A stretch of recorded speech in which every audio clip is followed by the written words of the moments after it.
Shabbat Shalom.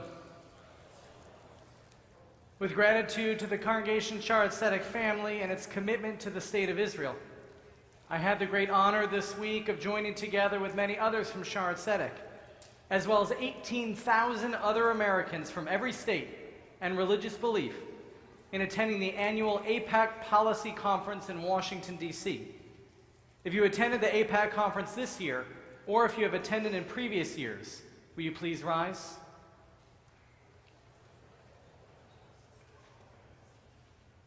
It's impressive. Thank you. You may be seated. Over the course of 3 days, AIPAC attendees learned about the existential threats facing the State of Israel. We celebrated the blessings that Israel showers upon the world, and especially upon the United States. We expressed gratitude for the United States' steadfast support of Israel. Perhaps most importantly, we lobbied our government officials to continue and to further support security assistance to Israel, to deepen our resolve to oppose Iranian aggression and nuclear ambitions, and to more vehemently oppose boycotts of Israel through BDS, Boycott, Divestment, and Sanctions movement.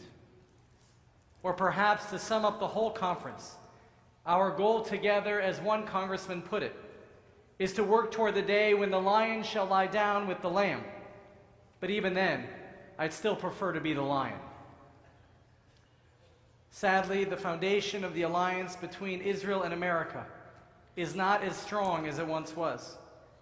Whereas Americans once perceived Israel exclusively as the lamb in comparison to the Arab lions surrounding her, many Americans today, especially many young American Jews, view Israel exclusively as the lion that regularly threatens the Palestinian lamb.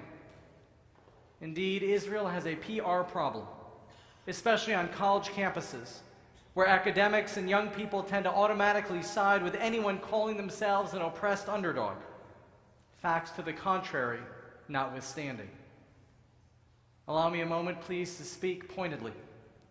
The perception of Israel as the oppressor, as well as the left's well-justified instinct to react negatively to all things espoused by President Trump, means that going forward, fewer politicians in the Democratic Party will be inclined to support Israel in its continued battle for survival. Lovers of Israel, including those of us well aware of her shortcomings, must do what we can to continue to ensure in the coming years that Israel retains its bipartisan support. Frankly, lovers of Israel must follow in the footsteps of Ellen Folby and David Gray, who work tirelessly to ensure that their children are knowledgeable about Judaism, are attending Jewish camp, and are visiting and supporting the State of Israel. We must work harder in our support of Israel, even if it means that grandparents deepen their involvement personally and financially in their grandchildren's relationship with the Jewish state. We must also remind our representatives at home and in Washington, as AIPAC is wont to demonstrate, that the American-Israel alliance is unique. The United States has a number of very good friends in the world, but 18,000 people of every age, background, and faith do not come together and rally for the cause of the American-Canadian alliance. Leading White House officials, senators, and congressmen do not publicly cross party lines in order to proudly and defiantly announce their passion for partnership with the United Kingdom, or with Iceland, or with Luxembourg. But the most powerful Democrats and Republicans, the ambassador to the United Nations, and even the Vice President of the United States made time to announce to the world their love for the State of Israel.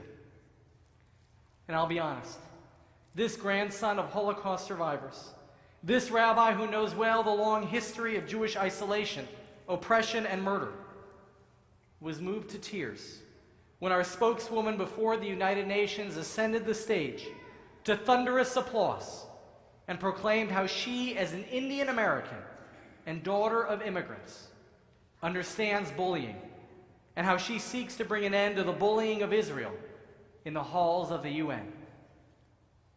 AIPAC's day-to-day work, and much of the policy conference too, is focused on the strategic partnership between the U.S. and Israel.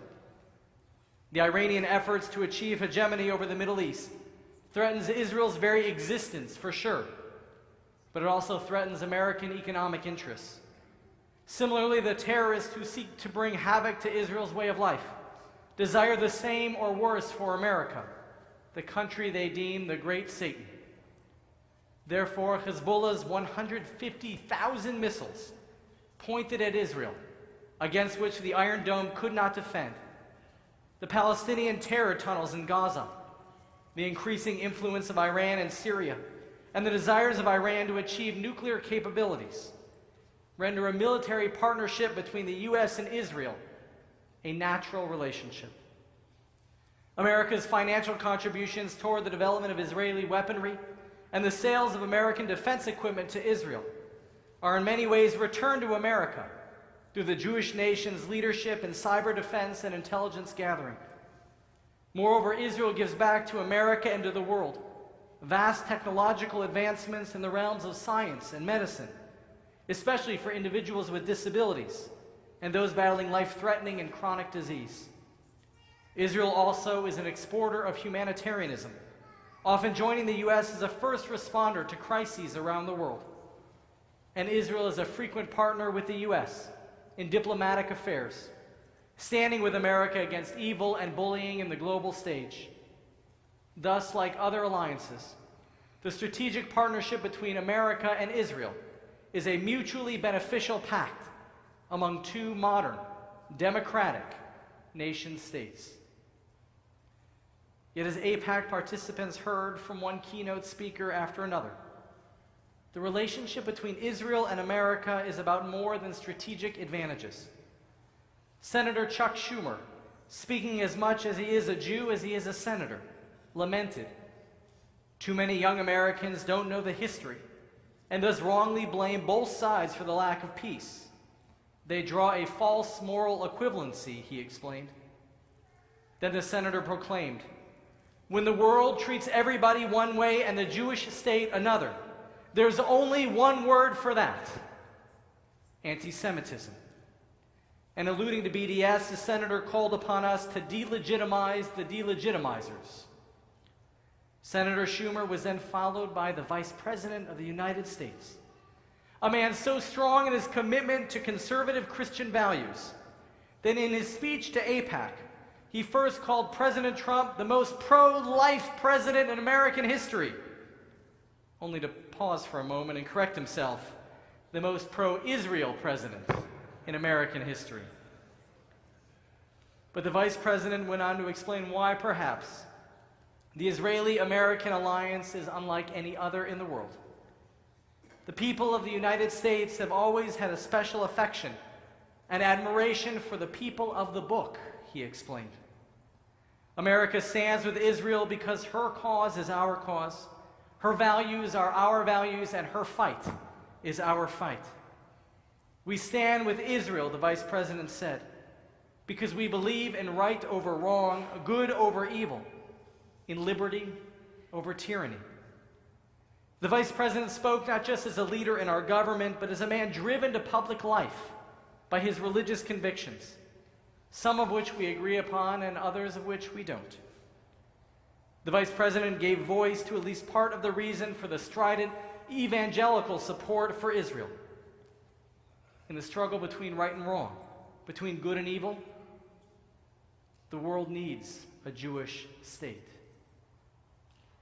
Our Torah portion this week, Parshat Vayakhel Pikudei, speaks to the Jewish people's need to have a designated space to which we can come, to feel a sense of God's nearness, a place in which we might meditate upon God's laws and expectations for us.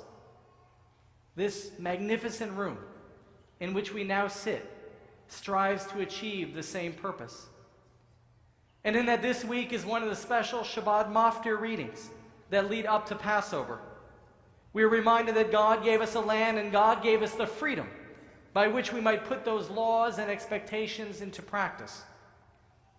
That is to say, the gratitude and joy we feel that are expressed in our spiritual lives must turn outward and be expressed through our obligations to care for our fellow man.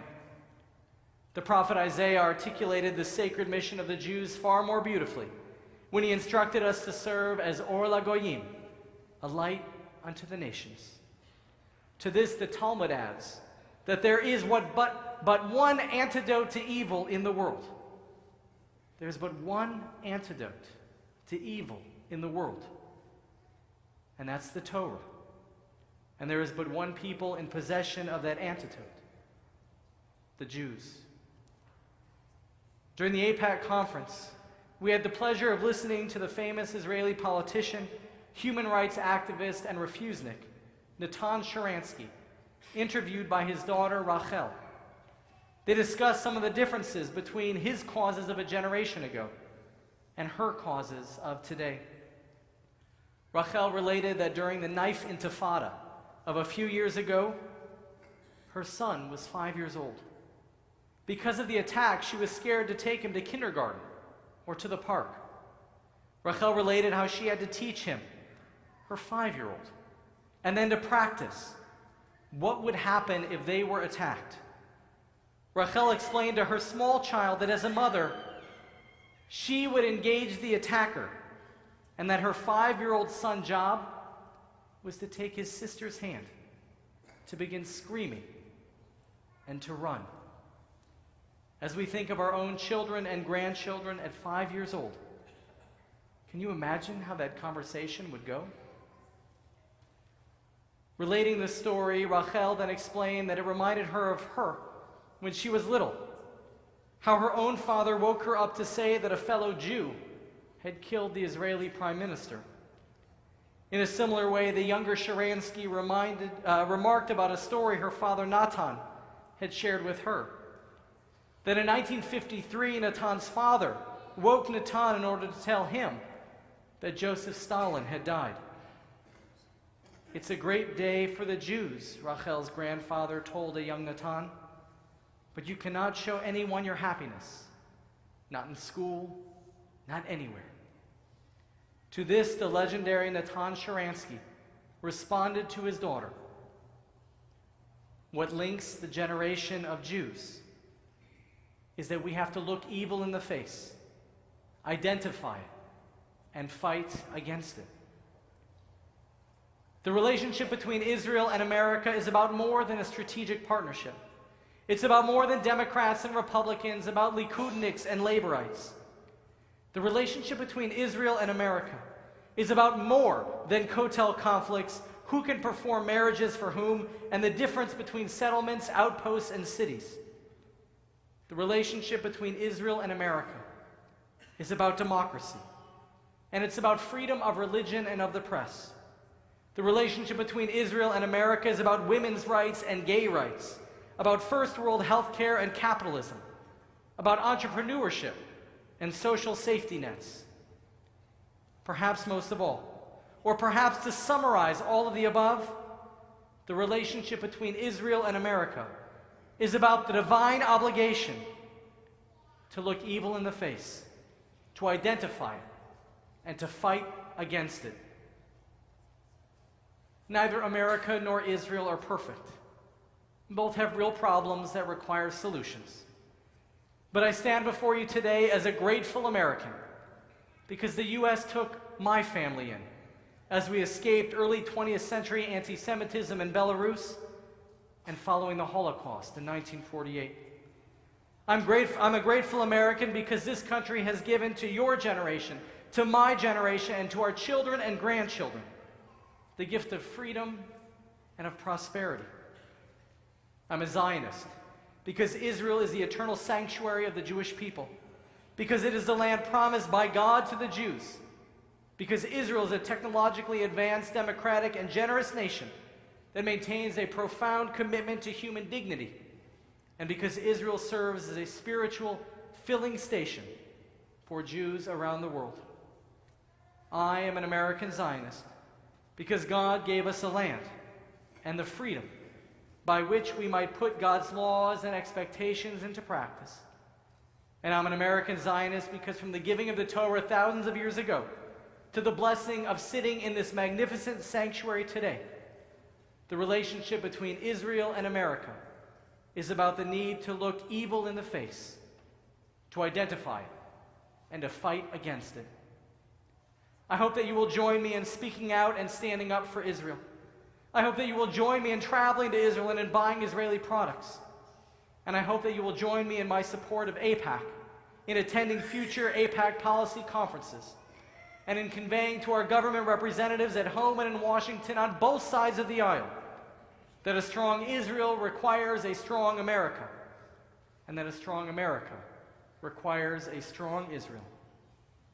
Adonai oz li'amo yitain, Adonai yivarech et amo b'shalom. May God bless America and Israel with strength. May God bless us all with peace. And let us say together, Amen. And Lu Yehi. May it truly be so.